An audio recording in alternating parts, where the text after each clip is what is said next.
Hello and welcome back to Astromantics, the show where I prefer to talk about sex and intimacy and love in astrology, but sometimes I don't have somebody to interview, so I've just got to do celebrities, which, seems to work out whenever. My favorite thing is to know nothing about a person, look at their chart and start saying things like, oh, you experienced this as a kid, and have the person go, oh shit, how did you know? And I'm like, I didn't. I'm just looking at your chart. Today, I was going to look at the chart of Drew Barrymore. I'm choosing her honestly because she just had like a whole thing with the book. God, I'm gonna slay this. I'm not gonna slay this. I'm gonna slaughter it. A book association, right? Because she's a part of SWAG, SAG, right? Which is like a writers thing. There's the whole writers strike in Hollywood, and she's still gonna go through with her show, the Drew Barrymore show, but without writers. And then people were like, "Oh, she's not supporting it at all," right? Like, so it's like a thing, you know. So I thought, well, let's look at her chart and let's see what's popping on with her. And I'll show you guys some really cool tricks to know how to look up kind of what's going on, the themes of a person's year in their life. And also, I'll, of course, call out anything I see that is like sexy in Drew Barrymore's chart. I have to. I can't not see it. All right. I am going to share my screen here. Bam, bladoom, bladow. Okay, so this is like her chart. Take a quick look because here's Drew Barrymore. In case you live under a rock and you don't know who Drew Barrymore is, this glorious creature here. First time I ever saw Drew Barrymore, she was on ET. She was a little girl on ET. She was so cute. Anyway, yeah, Drew Barrymore. This is her. She got a show, right? Explained, right? She's got a whatever. She's got stuff, right? She's got all that stuff going on right now. So I thought, oh, I like being able to do celebrities that you can like check me up on or you can check up on. I think it's really cool. But yeah, so Drew Barrymore, this is her. I love her. I like her as a person. And we have some things in common, like one thing in common, I think. Because here is her short, her chart right here. Drew Barrymore. And when I looked it up, it was a AA rating, which is birth chart in hand. So that's a pretty good chart. This is like reliable houses, right? She's a Gemini rising, AC 19 degrees of Gemini. This means that she likes puzzles. This means that she's witty, loves storytelling, loves to read stories, tell stories, communicate stories, right? It's a story heavy person. My daughter, Kaylee, has a Gemini rising as well and loves stories, loves to play with like puzzles on her phone, loves to put together puzzles, loves Legos, right? We'll put together Legos as long as she has all the pieces. My daughter also has a Saturn in Cancer of the second house. Um, which is really interesting. Kaylee, when she was first born, we lived with my in-laws. And so this is raised by grandmother. So I was wondering if Drew Barrymore here was raised by her grandmother or her grandmother was around her a lot when she was little. The moon here is at home with grandmother or an older mother, right? A mature mother usually. Uh, yeah, or I mean, Saturn can also be like death. Mother died. I don't know. I could be totally wrong about that. My daughter's moon is in Leo, the next one over. So no grandmother dying, but could be like older mother. Definitely has will restrict emotions, right? It's a tough on the outside, soft on the inside. The moon is in its domicile and quite strong here. But Saturn is gravitas. So it can also be like Saturn in Cancer can mean like stingy with resources when it's in that second house, except for with your friends or family. Then you're like giving, but like that's it. However, she does have other really generous things in her chart, all that Pisces up there in the 10th, which I shall talk about. Yeah, Drew Barrymore. So Gemini rising, this definitely makes for a person who likes to switch it up, right? Likes to switch up the story, switch up the body positions, you know, body positions, things like that. Likes to keep it fresh. It also means that she can hold two dualities in her mind at the same time. It's this, and they are one. It's the sign of the twins, right? One twin can be saying one thing, and the other twin can be saying another thing. And in a Gemini's ego, in this case, her ego, she can hold both. And my daughter can do this too, because my daughter has, like, we have strong political oppositions in our family, right? Jeff and I are very liberal. Her and her grandparents tend to be much more conservative. So in her mind, it'll be like she'll have one conversation with us and one conversation with her more conservative people, right? That's like what she'll do.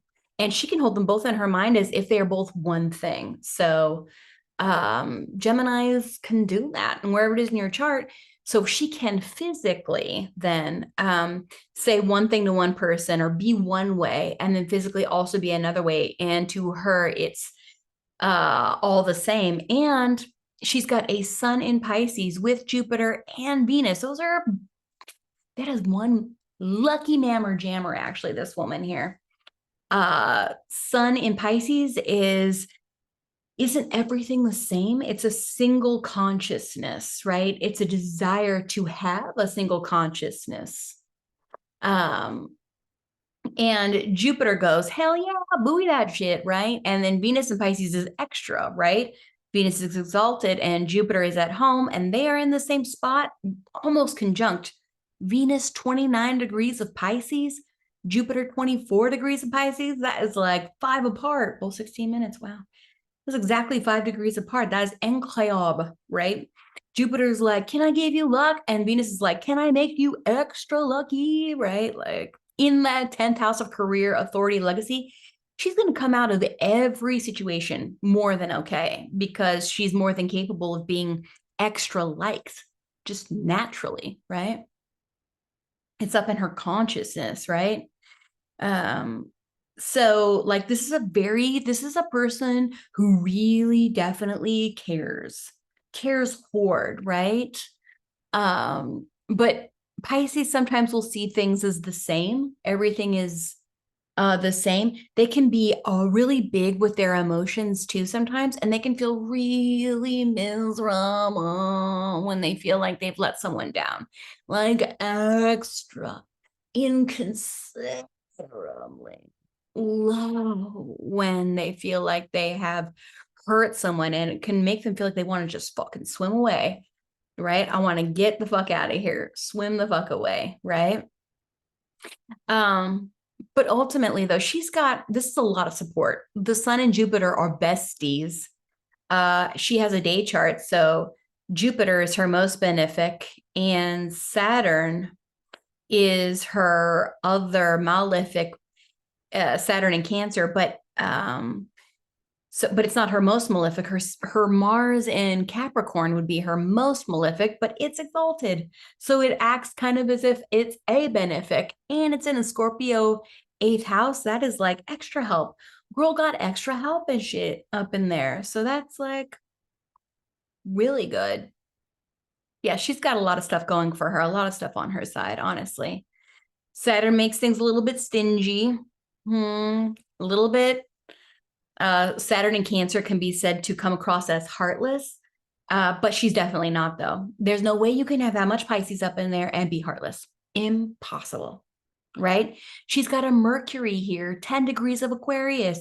She thinks in humanitarian vibes in the 9th house, and Jupiter is natural ruler, right? Like, no. Girl thinks in wide capacity. Saturn is the ruler of Aquarius, and her Saturn is in a bit of detriment there. So it definitely can give a little bit of a heartless vibe towards other beliefs at times, right? But no. She's really not like that, you know? But yeah, Mercury Aquarius, me too, girl. And Mercury in Aquarius, that means that she thinks in humanitarian vibes, right? She thinks in what is best for humanity, right? She thinks in a fixed way too, right? That is fixed social. So she might have her mind fixed on something, and then it will take a while for things to dawn on her, right? I have a Mercury and a Sun in Aquarius. And sometimes I'll be like, no, I'm fucking right about this shit, right? And then I'll hear somebody else's perspective, and then I'll reach for understanding if it's a person who I respect anyway, right? If it's somebody who I'm like, oh, fuck you, I hate you, right? Some neo-Nazi or shit, I'll be all whatever. I don't give a shit. Like, I'm hearing your perspective and I still call bullshit, right? But neo-Nazis can be Aquarius too, and they think I'm bullshit. Just saying. Anyway, so Aquarius is fixed energy, right? In the ninth house, we'll have fixed beliefs around things, fixed philosophical views, right, on things, devoted to them, right? We've got Vesta here. She'll be devoted to her thoughts, right? But never forget that Aquarius is constantly trying to seek understanding. That's what it wants. It wants to know how to best serve humanity, right? As a whole, as a collective, right? So she thinks about the collective, right? Aquarius can, and all air signs for that matter, can tend to be, on the people pleasery side, right? Because we want to know what everyone thinks, because we want, well, Venus and Libra, right? Libra air sign. We want harmony. Venus in Pisces really wants harmony, right? With a Jupiter there that, rules that ninth house, fuck yes, wants harmony, wants a oneness, right? She easily connects, right? This girl connects. She got a lot of water up in there. She likes connectiveness and can feel like a victim if she feels like she doesn't feel connected, right? Um, so she's probably having a bit of a hard time right now. But a Mars and Capricorn says, well, what's the best strategy to attack this deep thing, right? Eighth house is all about big transformations, right? Um, Deep transformations. It's the intense shit house, right? It's the I want to merge with people who I feel deeply committed to. I want to merge with them. I want to be seen as one with them. But Mars has the capacity to sever. So she has the capacity to be like, how can I be? What's the strategy for making everything one, right? For making not only myself one, but everyone one. Saturn in Cancer means that as she gets older, the more easy this will be for her to make those connections and things like that. Wow, she's got a lot of air and water. That's what she got up in here. She got a lot of air and water up in here. She got some fire, right? Her seventh house of Sagittarius here. This means that the people that she would like to be committed with will be philosophical, will be people who are teachers, right? She loves to be taught by others, loves to teach others, right? Neptune here is feels in some way that she can transcend and make a better world, make a better oneness, make better educational systems if we just see how we're all the same, right? See those similarities. She has a North Node here, so she is meant to pursue higher mindsets, right? What's the highest form? What does my highest self say, right? She will seek out others who she sees as high-minded. People will see her as high-minded, right? Because AC is our ego, right? But sometimes the seventh house, or I find oftentimes the seventh house, can be also what others see about us first. Like I have a Libra seventh house, and people often see me as beautiful, harmony. They see me as a person who plays devil's advocate. I'm kind of constantly weighing, like, yes, but, yes, but, yes, but, you know, um, constantly trying to see both sides, right? And hers is constantly trying to see the oneness of religions, the oneness in philosophical views, right? She wants a oneness. That's what she wants. And that's a part of her legacy. It's a part of her authority. It's a part of what she's going to do in this life, right? Do it, girl. All right. So just some little sexy sex call outs real quick. We have a Gemini rising. She's going to want to switch up positions, right? She's got Nessus here. And the way to reclaim Nessus can represent abuse. It can be like verbal abuse sometimes. Maybe she grew up with some harsh words in her life. And when I see Nessus and I think of it in like a sexy play, I think of like maybe degrading a little bit, like you sexy bitch, right? Like degrading words, maybe not like the worst, right? Venus and Pisces cannot be told that she is less than, excuse me, right? Like, no. But if it's a part of story play, right? If it's a part of the story or something that you are role playing, right? Things like that, then that could be something. It would have to be something that she was role playing that she felt was authentic to her highest self for sure. But like writing stories could be really interesting. Oh, writing stories about I wonder if she would like fantasy stories about like office romance or fantasy stories about friends to lovers or enemies to lovers. I wonder if she would like stories around, enemies to lovers, right? I wonder if she would like that.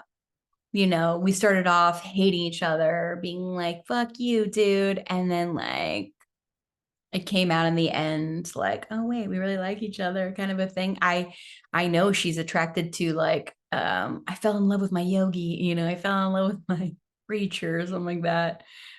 Venus and Jupiter, kind of is like a fun thing, that I see that I'm like, oh shit, hilarious. All right. So the way to stroke her ego, give her story, share with her stories, share with her sexy stories, right? Share with her sexy puzzles, right? Coloring books. Got any sexy coloring books, y'all? Right? Ooh, sexy coloring book together. Oh my God, that'd be fun. That'd be like really fun. Coloring the labia, whatever. Like, oh my God. Sorry, that was just like a fun thought. She values nurturance, she values home. Bring her home to a sanctuary, please, right? A grandma home. She probably likes antiques, right? Things from old ladies, mature ladies. Oh, she probably likes that a lot. She probably loves that a lot. So if you bring her a gift or something valuable, bring her like a family heirloom. I bet she like loves family heirlooms, like loves them. I bet she like hoards them, right? Like her house is probably full.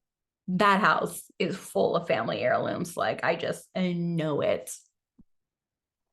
Let's see here. Fifth house has Pluto in it. This gives her again a bit of a Scorpio vibe here, I would say. A bit of a controlling vibe. Shut the fuck up, Drew Barrymore. I have a Pluto in Libra too. Mine's in the seventh house. Yes, I will try to control others. I use my powers for good most of the time.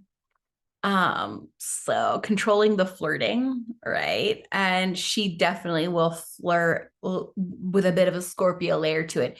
Yes, she's beautiful, absolutely charming, right? And then she's charming with a little bit of crassness.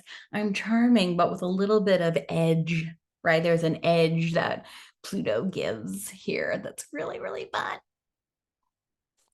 fun.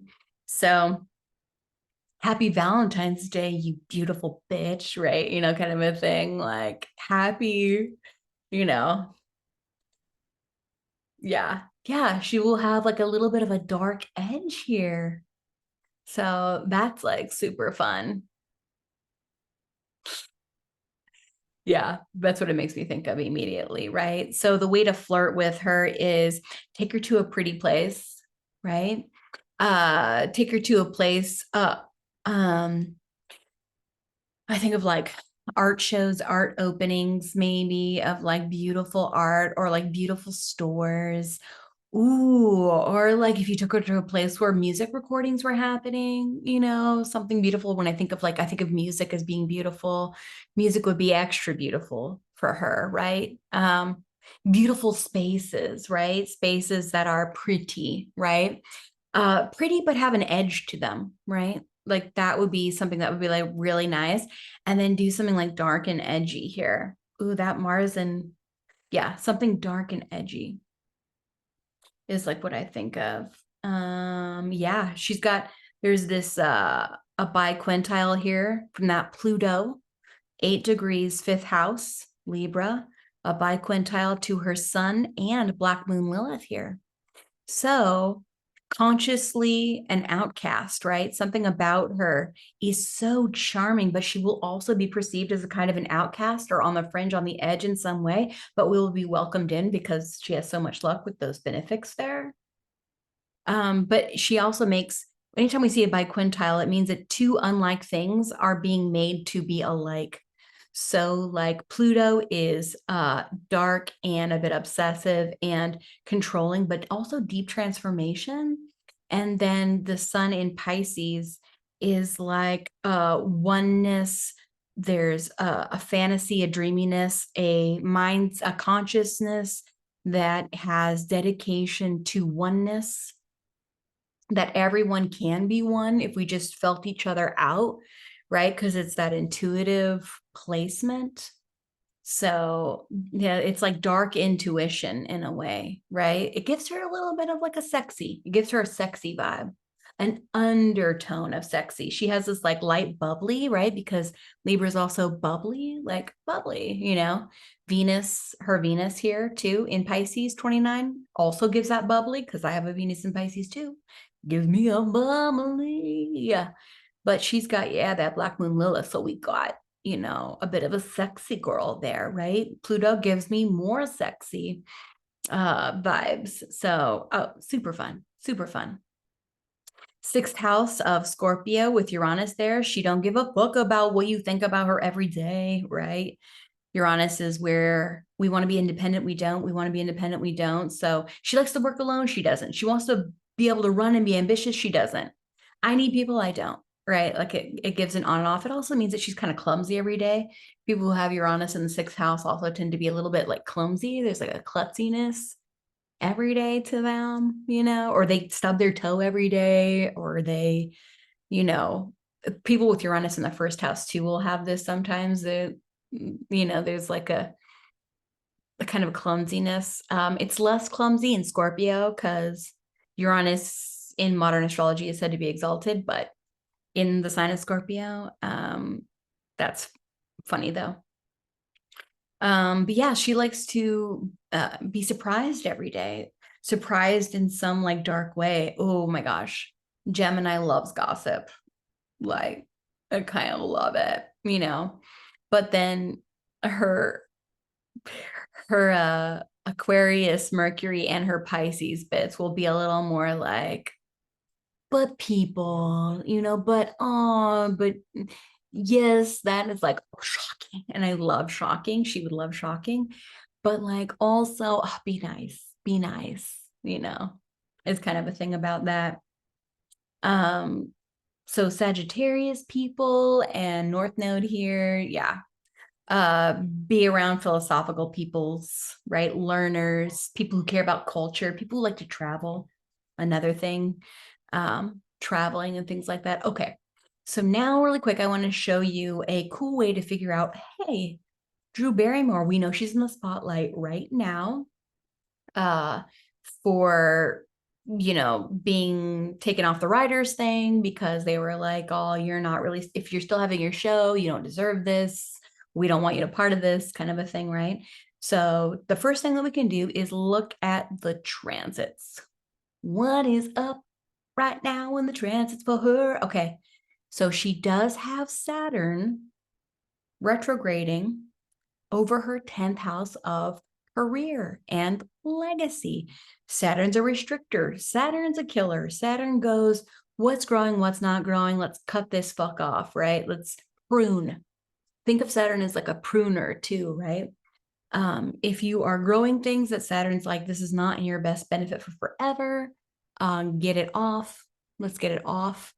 That's Saturn here, 2 degrees in her 10th house it's moving away from applying to her Saturn in her second house of Cancer.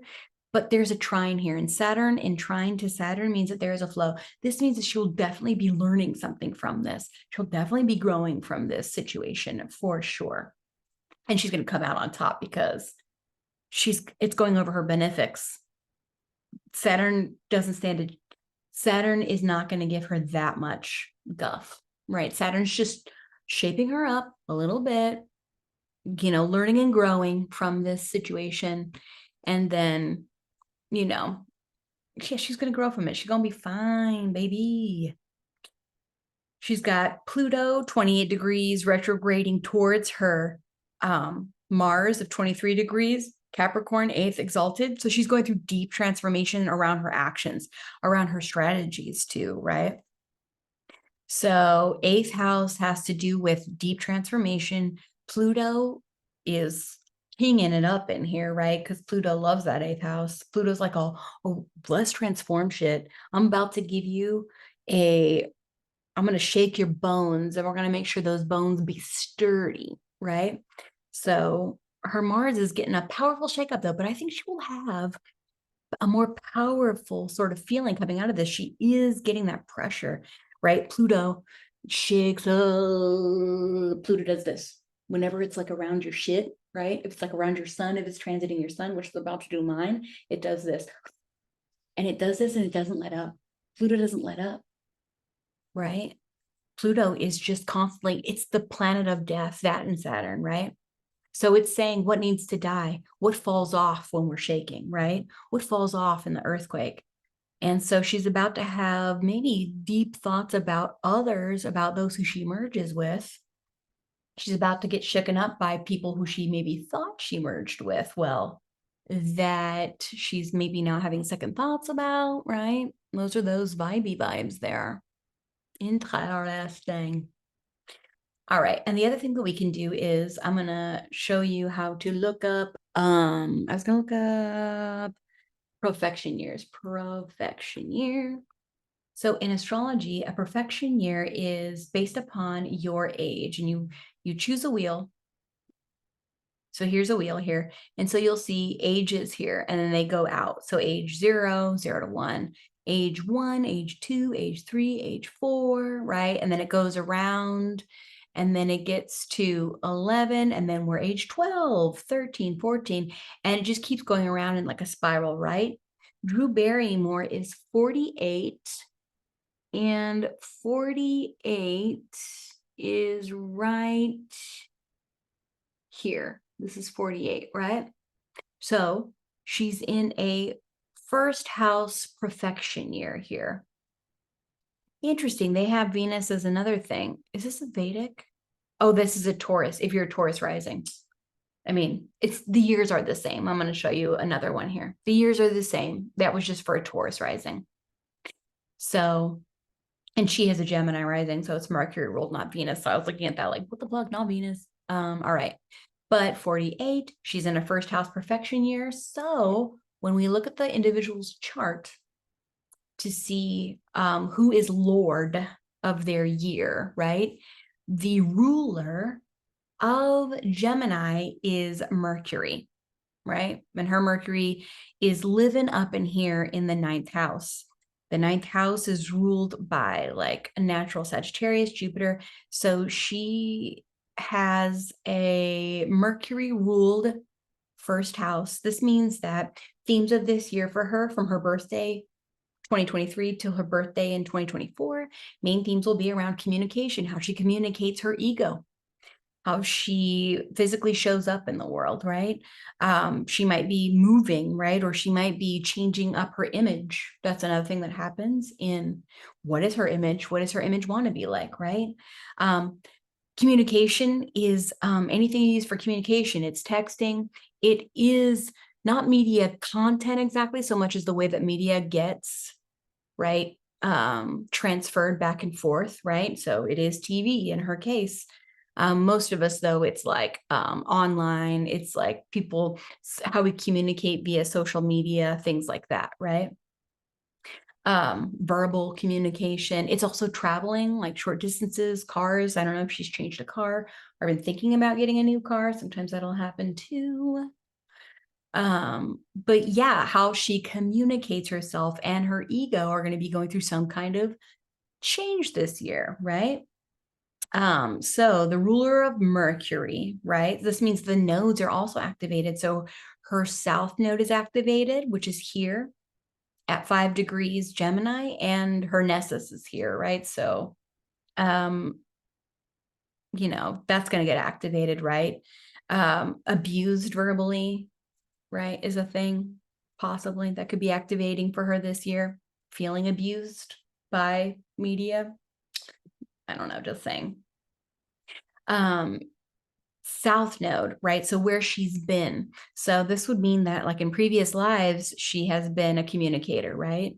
That she has taken in a bunch of information, right? And Gemini doesn't necessarily have to finish what it starts. It just has to be curious. That's its job.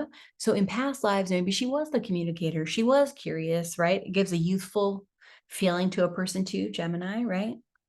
And she has a north node in Sagittarius, which means that this year, which means that she's supposed to head towards teaching what she has learned, right? Learning more things in order to teach, right? Philosophical, high-minded things, right? That's what she's supposed to move towards, sharing what she learns, what she has learned. And then the nodes, right? So then the nodes. Now we look at the nodes, right? We know her first year is activated. We know Mercury is the ruler of it. Her Mercury is in the ninth house, definitely going to be going through communication around higher minded things. Oh, ninth house is also publishing books. That's fun. And she's going through a book thing, or that one thing, right? Interesting. All right. So Mercury, and then wherever Mercury is transiting, that will also be something to pay attention to. So she has Mercury transiting through Virgo. It's exalted there. That's good. It's retrograde. So I bet as soon as Mercury grows direct, she's going to start having way better communication, I bet. This also means that she feels whatever's going on pretty personally. It's in a fourth house, that's an angular house. So she's going to be really examining her roots around things. What does she really believe around things, So I think that's really interesting. Oh yeah, she'll be communicating maybe from when she does communicate, ways in which she's learned, maybe the roots. Yeah, it's just the roots of things. Anyway, interesting. So let's see. So main themes this year will be ego, communication, how she communicates herself, how she feels communicated with, the nodes, karma. She's going to be dealing out some karma, dealing with some karma. Deal with it well, Drew Barrymore, right? Deal with it exactly according to what you know is right. You got this, I feel, like I know that you're going to be able to explain yourself or make the right decision for you. Drew Barrymore, I mean, doing the show, that's a decision that isn't just a self decision, right? That's a decision of everyone who works with her, right? How are they all making money, right? I'm sure that's what she's caring about, how to take care of everyone else, right? Because she probably doesn't give so much a shit about her money, her things. She's definitely going to care more about other people. Not that she doesn't. Saturn and Cancer do care about their money. They do care about their shit, and losing their shit, but you know. But she's got so many other benefits that's not the end all be all. Yeah, Saturn in okay, sorry, Gemini. See, I'm all flighty. So Mercury, we looked at transiting Mercury. When Mercury gets into this fifth house here, I wonder if she'll be more flirtatious. That might be fun to see how that goes, or talking about children, talking more about relationships, talking about control in relationships. I wonder as Mercury goes over here into fifth house, right? Obsession in relationships. I wonder if she'll end up having something about that coming up here. I don't know. I wonder. So Mercury matters, and the signs that Mercury travels in matter this year to her. She'll, find things forward and backward. Next year, she'll have Saturn and the moon here, sort of in her second house. I wonder if she'll be like, remodeling her home. I know sometimes people who have that, they'll remodel their home, or maybe buy a home, an old home, make their home more old. She'll have more restrictions in her feelings, in her emotions. Yeah, next year I wouldn't doubt that she'll have some kind of dealing with more. She'll definitely deal more in maybe harder topics. I think she'll have more challenges next year. The moon in Cancer is really, really good. That moon is going to help her out a lot, for sure. The moon is great there with Saturn, really helps Saturn a lot there. But yeah, she's going to have even more things to consider around her values and how they pertain to her legacy. So I wonder if next year she might have more topics like this popping up for her, or more quickly, because it'll be moon ruled. Anyway, so yeah. So 49, right? At 49, she'll be dealing with this, right? Ooh, Eros is going to be there next year too. Just things that really turn you on. Interesting. Do you guys want to see like how to look forward in time? Like at this time next year, what she might be dealing with? Let's try it. Just to see. Okay. 9/14/2024. We'll look at the transits here. Okay, interesting. Okay, Saturn's in its fall here. All right, so she will be in a moon perfection year. Moon is lord of the year for her. Saturn is here as well, so Saturn will matter as well, and the themes of Saturn will be mattering as well. And Saturn is going to be direct and retrograding in Pisces still. So again, we see that Saturn is going to be really pruning away at her legacy, her humanitarian efforts. Or no, not humanitarian so much. It's going to be mining through her foundations, right? Through it's going to be pruning away things from her life that don't give her solid authority, right? That aren't solid, right? The picture that I have in my mind is a grapevine. And then you know how like we have to heavily prune back grapevines, right? Saturn's going to be doing that for her. But because it's in a trine or a flowing aspect to her Saturn, I expect that she'll have an easier time than most. It could be like a real bummer if she didn't have that Venus and Jupiter there, but she will receive the pruning, right? She is set up for receiving what needs to fall away, which is absolutely fantastic for her.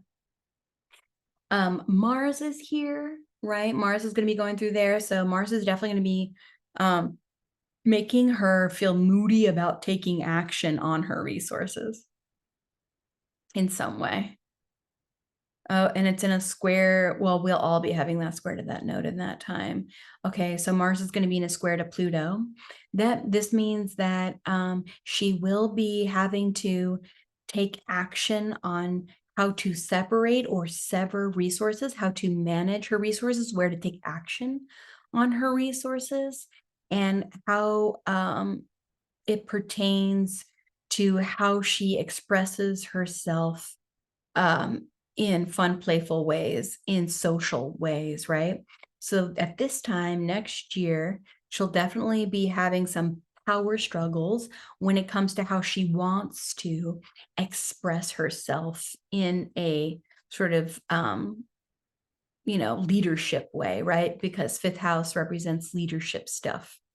And so she might be having relationship power struggles next year, right? In how she wants to joyfully communicate herself, right? Anyway, she's going to be feeling motivated. Mars here is going to be motivating her to have to take action in her values, what she values, and her resources, and in pleasure, what she finds socially pleasurable, socially harmonious. She's going to be having to take action on some kind of power struggle there. I don't know what it is. I just know that it's a thing. The moon is going to matter next year for her too. So moods are going to be much more changey for her. Pay attention to those moons next year, Mr. Barrymore, right? Please, please, please. So she'll have lots of ups and downs. There will be ups and downs for her, right? That mood. But her benefics are in water. There's a trine here, so they really help to buoy her. They really help her out when she's feeling like shit, like that's really, really good. Her community will help her, right? Her career will help her in some way. She will always be seen as someone who cares, right? A benefic person. So she'll be able to make it through like fucking anything. Ooh, she'll have Jupiter here, Jupiter in Gemini on her AC. Oh, that's like super good. Yeah, that'll be really good, Miss Barrymore. That means that she'll have some kind of luck or wealth. It can also be like gaining weight sometimes too. Jupiter going through our first house is like the more the better, and it can make us fluctuate in size sometimes too. But that's good though. Jupiter will help her image to be seen in a much better light. So that's really good for you, honey. That's really, really good for you. What else? Venus. So Venus is in the domicile here, right? Remember that square for Mars, right? Because Venus is here, also helping out that Pluto and giving a sort of grace, giving a way about words in order to smooth over what would otherwise be like a frictiony time. Like that's really good for her. She's going to be able to really communicate herself well, I think, there. And Venus is in trine to that Jupiter. That's super good. That means it's good for all of us. Hey, everyone, mark your calendars. September 14th, 2024. That's a good time to socialize. This is a good time to socialize for everyone next year, pretty much. Please mark your calendars right now. I'm seeing that. See, the transits are that. Anyway, side note. So Miss Drew Barrymore. Good things are ahead for you, Miss. You'll make it through this too. You'll make it through this a better person. You'll know better what to tell other people. You're a person who I would probably vibe with. We'd probably vibe pretty good. Yeah, okay. So if you want to, I think we haven't really talked about her turn-ons, but we've talked about how she would like to flirt, how to communicate with her. I don't know. I always just like to do the sexy things. Mars in Capricorn, that is daddy energy. So she definitely could be a little bit of a dominatrix or want to be domed, right? Or probably be a switch in some way. Mars in the eighth house is very, very BDSM. So, Miss Barrymore, if you have not experimented with BDSM, please do. I'm sure you have. I'm sure you've talked about it. You must have. You're not even probably shy about that shit. Yeah, you're not shy about that shit. Yeah, baby. But yeah, Mars and Capricorn. I've known one other. We interviewed Gracie. And she had a Mars and Capricorn. She was very into BDSM, very into being very vocal about that stuff and how fun that can be. And she's on Dommy networks. Are you on like little private chats? If you ever had time for it, Barrymore, right? Being in like private chats of people sharing BDSM stories, things like that. Oh, how fun. Will you write a BDSM book? That'd be amazing. I wonder if you would. If that could be a thing. Anyway. All right. That's it for this time. Thanks for listening to me ramble about Drew Barrymore. Things will definitely get better for you. We're always going to see you in some kind of positive light. You yourself really are a super caring person. I can see that from your chart. You've got that Saturn there, but you've also got that Venus and Jupiter there, right? So like, even if you could be the most heartless person ever and we'd be like, oh, but we love her, like, so you're fine. Anyway, I hope you feel called out in the best ways possible. And yeah, tell me what you think of Drew Barrymore. Tell me if you were looking at her charts if you're an astrologer. Maybe shout out some of the things that you see here when you're looking at her chart. That'd be ratty cool. Ratty cool. All right. I will see you all later. Bye.